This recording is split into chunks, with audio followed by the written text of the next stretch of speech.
ngayon naman ay dito tayo sa Patungan Cove, no? Tawag dito ay Batangas or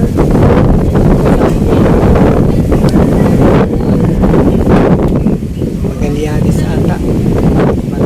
Kasi yung Santa Mercedes doon ay sakop ng Magallanes.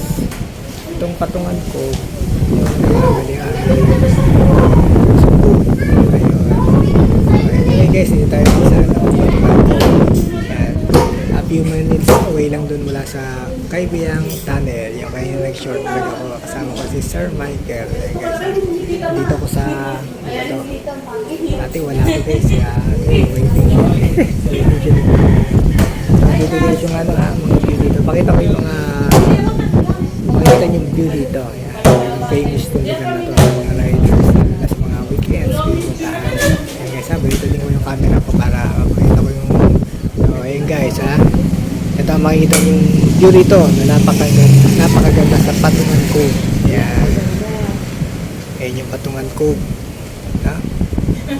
hindi ako guys nagkakamali, hindi naman siya sakop ng Batangas, alam ko kasi sinerch ko siya dati, parang sakop siya ng alam ko ba Maragondon o Magallanes. Pero syempre mas kilala ito sa Nasugbu, Batangas pagkalagpas ng Kaibiyang Tunnel, or tawagin natin Kaibiyang Tunnel. Ayan guys yung Crocodile Island at yung Carabao Island. Highway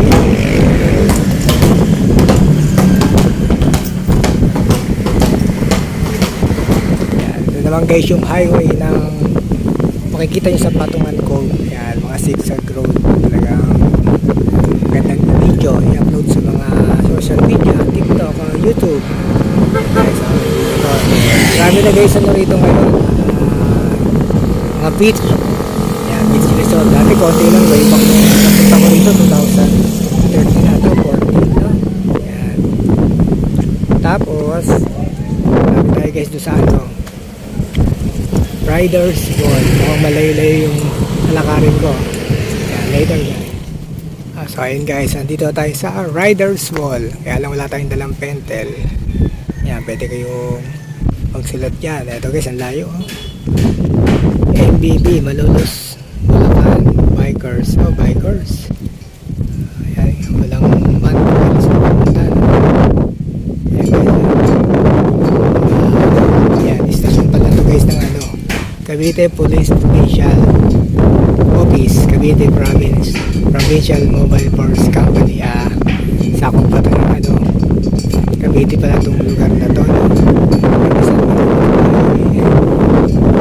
kasi itong station ng police na may Agila ay sakop pa yung station. Isa may checkpoint dito sa pakot ba na to.